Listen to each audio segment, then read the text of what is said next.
देवा तुझा विसरण भावा गुण गाईन आवडी एकी माझी सर्व जोडी नलगे मुक्ती आणि संपदा संत संगडी गाजला गुण गाईन आवडी एकी माझी सर्व जोडी तुका म्हणे गर्भवती तुका म्हणे गर्भवती तुके घालावे आमाची गुण गाईन आवडी एकी माझी सर्व जोडी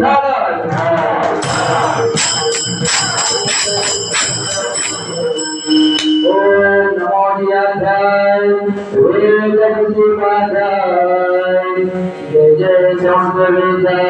आत्मरूपा देवा तुझी गणेश सदा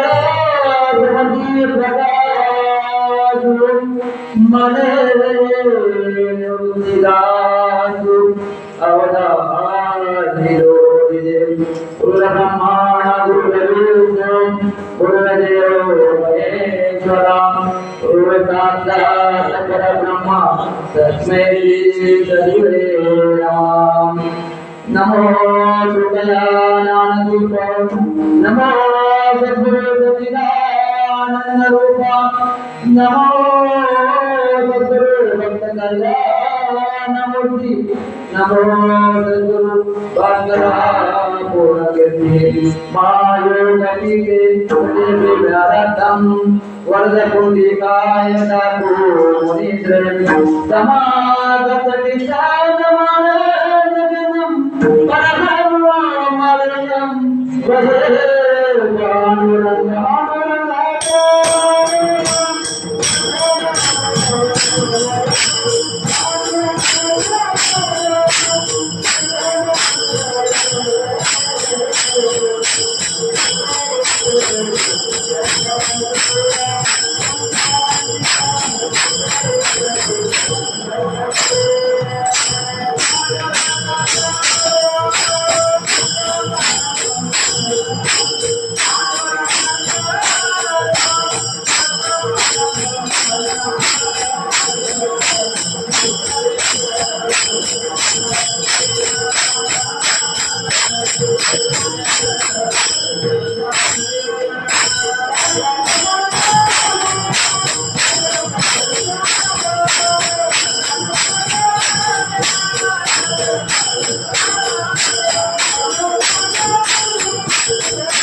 पांडुरंगा करू प्रथम नमन सुतदेवना संतांदिया त्यांच्या प्रपादानी मध्ये जावितारो बाबाजी सगळं दास तुगा इदान देवा देवा तुझा विसरण वावा गुणगाई नावडी एची माझी सरजोडी अखिल ब्रह्मांड नायक धर्मपती परमेश्वर विठ्ठल आणि त्यांच्या सपाटाने आज या गाजर देवामध्ये गुरुवारी हरिभक्त पारायण वगैरे करून दी आणि सद्गुरू माझे पंढरपूरचे निवासी वाजे महाराज यांच्या कृपाशीर्वादाने तसेच ज्यांच्या सर्वोत्तमदनीय श्रोते वर्ग टाळकरी गायनाचार्य मृदुंगाचार्य आणि सगळे माझे चिंतक आज शेवटी घेतलेला अभंग पुन्हा सांगायची गरज नाही हा अभंग ज्याचा पाठ नाही असा कोणी नाही कारण हा अभंगाला काय म्हणतात कानपाडे म्हणतात कानपाडे जे ध्वनी आपल्या कानावरती पडून पडून आपण पाठ होतो त्याला म्हणतात कानपाडे कारण आपली आरती अभंग प्रवचन काही होत्या तेवढे आपण अभंग घेतो कोणता घेतो इच्छा देवा देवा तुझा विसरण बाबा म्हणजे हा अभंग सगळ्यांच्या पाठामध्ये तिथे नेमाची आहे आणि त्यानंतर जेव्हा अभंग सकाळी दुपारी म्हणून आपण गातो आणि संध्याकाळी भक्ताला अंगाई म्हणून गातो ते म्हणजे जगतवंदनीय जगद्गुरु वैराग्यमूर्ती ज्यांचा एक वेळ दोन नव्हे 13 दिवसांनी गाता म्हणायचं मोराला एवढेच नव्हे तर माझे छत्रपती शिवाजी महाराज यांचे गुरुवर्य तुकोबार आहे यांचा 4 चरणाचा मागील वर्षातील हा अभंग आपल्या सेवेकरता घेतलेला आहे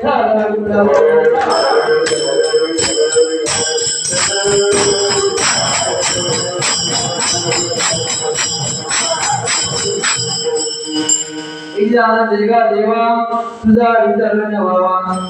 तुकाराम देवाकडे दान मागते काय मागते इतका देवा देवा तुझा विसरण व्हावा मला पुढे दान दे की तुझा मला विसरण पडू दे तुझा मला विसरण पडू दे पुढे काय म्हणतात महाराज गुण गायन आवडी हे ती माझी सर्व जोडी तेव्हा तुम्हाला दान दिलं कोणतं दान दिलं तर तुझा विसरण न पडावा आता मी तो दान घेतलेला आहे मग तो पार करण्याकरता काय करणार आम्ही तुझे गुण आवडीने गाणार आहे पुढे म्हणतात महाराज नरके मुक्ती धनसंपदा संत संघ देगा तुझा मला काय नकोय धन नकोय संपत्ती नकोय काहीच नकोय मला काय पाहिजे संतांना संघ पाहिजे कारण का संत मला टाळतील शेवटी तुका मला काय म्हणतात की तुका म्हणे गर्भवासी सुखे घालाव्या माती काय म्हणतात मला की पुन्हा गर्भवायचे का तर मला पुन्हा गर्भात म्हणा तुम्हाला तुमचे संघ भेटेल आणि माझा जन्मकाळ माझ्या आईचे सुखाने जाईल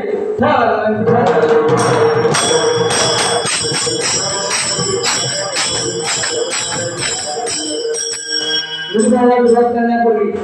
एक थोडा पर्याय सांगू इच्छितो की खेड संप्रदाय वारकरी मंडळ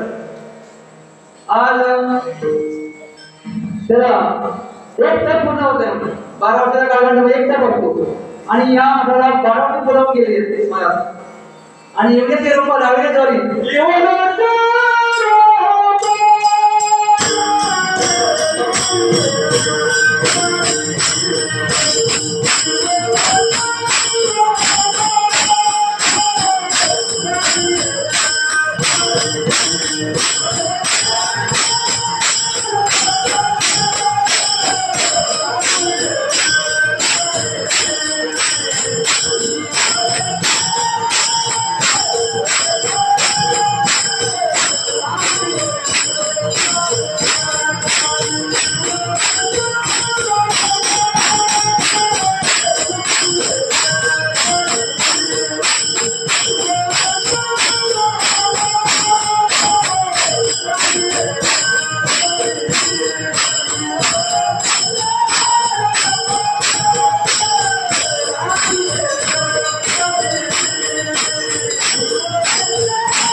इवरचे रोप लावले द्वारी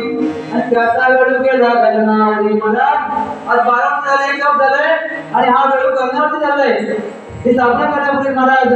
आपल्या वारकरी मंडळाचे सगळ्यांनी सगळे प्रयत्न केले ते म्हणजे महाराज त्याच्या अध्यक्ष असलेल्या प्रकाशजी जाधव यांचा पार मसाला लागला नाही कारण का नांदेवाडीचा पाया आला दुवारे देवालया जर महाराजांनी प्रकाश महाराजांनी जागा दिली नसती तर आपण देवालय हे उभारलं नसतं त्यांचे पुन्हा महाराजांनी सुविधा असले आमचे सिद्धी महाराज असतील सावंत महाराज असतील आणि सचिव आमचे येसरे महाराज त्याच्या मोगरे गुरुजी आणि येसरे महाराज यांच्या सहकार्याने हे सुद्धा चाललं होतं आता येसरे गुरुजी जरा थोडं गावाला बाहेर गेले पण मोगरे गुरुजी महाराज आता वयात ते घरी आहेत पण ही थोडा सगळे महाराज हरिभक्त पारायण येसरे महाराज यांच्या सहकार्याने ते चालवत आहेत महाराज हे जाणार नाही आणि या मठाकरता आमच्या संस्थेचे अध्यक्ष रामदासजी कदम यांच्या प्रेरणेने खासदार इथे साहेब यांनी 10 लाख दिले होते महाराज आणि त्यांच्या सहकार्याने आपण सगळेजण ज्याप्रमाणे शेतूमाला रामाचा त्या शेतूमाला खासदारांनी सहकार्य केलं त्याचे आपण सगळे इथे सहकार्य करत आहोत महाराज आपली भूमी देवाचा 6वा अवतार भगवान परशुराम याच्या भजन पावनाची भूमी आहे महाराज आणि या भूमीमध्ये प्रतिपंढरपूर भूमी निर्माण करायचे तर आपल्या खेळवासींनी हे वाटत समजाय मला संत कृपा झाली इमारत फळा आली मला मुलाची इमारत फळे फळा आली आणि त्याचं व्यवस्थित साधून मध्ये पाहणार आहे काय थोडंपण वाईट जेवण पायावली महाराज मागच्या निघायचे आलो आमचे विजयाचे निगम महाराज यांचं कीर्तन होतं त्यांनी आपण घेतला उजळले भाग घ्यायचा अगदी चिंता वाढली महाराज त्यामुळे त्यांच्या कीर्तनानंतर आमचे गुरुवर्य प्रकाश बोधारेकर त्यांनी आमचं जड प्रतिक्रिया प्रकाश जाधवान महाराजांना आमचे जावं महाराजांना मिस्त्री महाराजांना की पुढच्या वेळी सेवा आमच्या सरांची ठेवा नवीनच आहे त्यामुळे लगेच त्यांनी होकार दिला महाराज म्हणजे एवढं सहकार्य मी सगळ्यांचा आभारी आहे महाराज एवढं सहकार्य माझं त्यापूर्वी मी महाराज तिथे जाऊन आठवड्यात आलो होतो कोणाला आलो होतं माझे मेवणे तळे जांभळवाडी प्रकाशजी जाधव महाराज यांच्या चिरंजीव आज आमचे राजेश महाराज यांचं कीर्तन होतं आणि त्या कीर्तनावर मी आलो होतो त्यावेळी आपण गेला होता नागी संत संघ पण त्यावेळी आलो तेव्हा मला विचार आला मला तेव्हा मी वारकरी काय नव्हतो पण आमच्या घरी वारकऱ्यांची पत्ता होती आमचे वडील वारकरी होते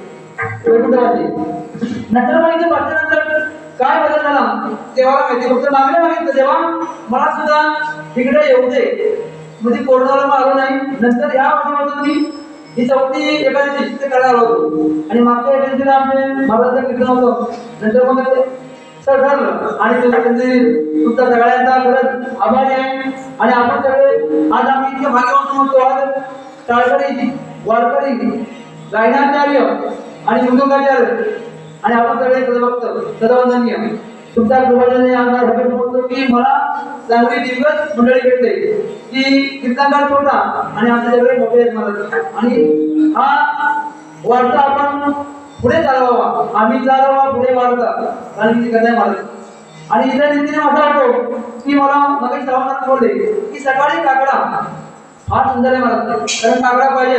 आपला देव सकाळी 4 ला सुरू सकाळचा दिवस आपला 4 मराठीप्रमाणे आपण तो पाळत नाही महाराज पण काकडा सोडली ती भाग्याची वस्तू महाराज काकडा संध्याकाळी हरिपाठ आरती आणि प्रयोजन आणि दर एकादशीला महाराज कीर्तन होतं म्हणजे प्रतिपंढरपूर म्हणून हरकत नाही आपल्याला 12 एकर नाही लागले ना म्हणजे तुला नका जाऊ तिथं आपण प्रतिपंढरपूर आपण निर्माण केलं हे वारकऱ्यांनी आपण तो वार्ता पुढे चालू आणि इथे एक आयोजन सांगावं वाटतं आव्हानाचं वाटतं की ते नवीन सगळ्यांना संधी मिळते गायनाचार्यांना मृदुंगाचार्यांना आणि कीर्तन करणार आता माझ्या 50 येऊन गेले पण माझी इच्छा आली आणि मला तुम्ही संधी दिली अशी प्रत्येक संधी इथे निर्माण करू आणि पुढे मागे आपण सगळ्यांनी सहकार्याने इथे लहान कलाकारांना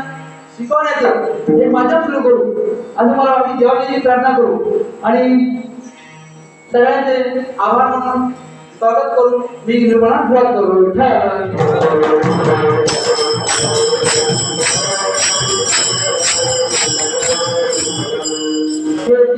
दुर्गा देवा देवा तुझा विचार गुण गाईन आवडी एकी माझी तरुणी महाराज दान कुठे मागायचं महाराज? दानाचे प्रकार अनेक आहेत महाराज. आपण घरी बघितलं, व्यवहारामध्ये बघितलं तर पहिल्याचं अन्नदान, नंतर भूदान, नेत्रदान, रक्तदान, वस्त्रदान, अनेक प्रकार वाढले. म्हणजे लावणी आजकाल किती याची वाढेल. परंतु महाराज इथे मध्ये सांगितलंय 3 दान आहे गीतेमध्ये. एक आहे राजस्थान, तामसदान, आणि तिसरा प्रकार आहे तो महाराज, तो फार महत्वाचा आहे. तत्व आणि माझी गुणगान की सात्विक दान. तो परिश्रम थोडा आपण जे वागतो, पण जी व्यक्ती तिसरे दान करेल कोणतं सात्विक दान, तर त्याला मोक्ष बरोबर मिळतो. आता आपण ते करायला पाहिजे. आपण दानाचे प्रकार अनेक करतो, दान करत असतो. दान केल्यानंतर मला आपण म्हणायचं नसते की मी आज तिथे दान केलं संपलं सगळं. आपण दान केलं म्हटलं सगळं संपलं, दुसऱ्याने म्हटलं पाहिजे याने दान केलं, याने दान केलं तर ते मला उपयोगी होणार आहे. नाहीतर काय उपयोग नाही महाराज. पण जेवणात जेवण आपण 2 दान सोडून तिसरं दान आहे ते कुठलं सात्विक दान, त्याचा आपण अंगीकार करावा.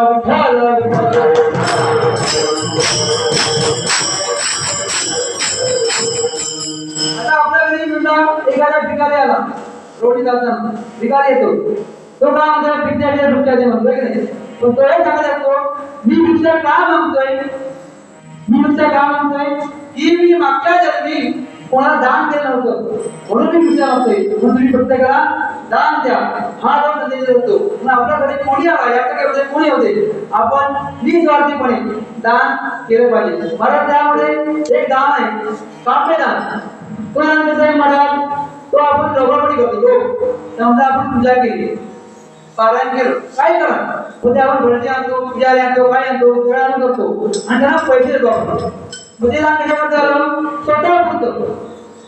कशामध्ये आलं, स्वतः पुरतं. मग असं न करता ते दान सगळ्यांकडे व्हायला पाहिजे महाराज. म्हणून कुठलं कर्म दान करायचं, ते नैमित्तिक दान. कोणतं करायचं, नैमित्तिक. म्हणजे यामध्ये काय आले, एखादी आपत्ती आली, म्हणजे महापूर आले, भूकंप झाले, एखाद्या मुला गरीब आहे त्यांना शिकवलं, कोणतीही परत्याची अपेक्षा नाही. एकदा दिलं ना की पुन्हा काय मला परत मिळतील अशी अपेक्षा करायची नाही. ते मला पुढे जाणं नैमित्तिक दान. मग आपल्याला आपण केलं पाहिजे महाराज. आणि हे दान करत असताना तुकाराम महाराज काय म्हणतात, एकदान देगा देवा दान म्हणतात महाराज. अरे दान म्हणतात ना माझी माऊली नरसिंह माऊली दान म्हणतात ना, ते देवाला काय म्हणतात महाराज, ते जगाला मागतात पसायदान म्हणतात. कुठे म्हणतात, पसायदान. महाराज आपला एक साधक, आपला महाराज होता साधक, तो निघाला कुठे, तामिळनाडू निघाला. तिथे तामिळनाडूमध्ये कांची कामकोटी मठ आहे. कोणाचा आहे, आचार्य शंकराचार्य, आदि शंकराचार्य यांचा मोठे महाराज.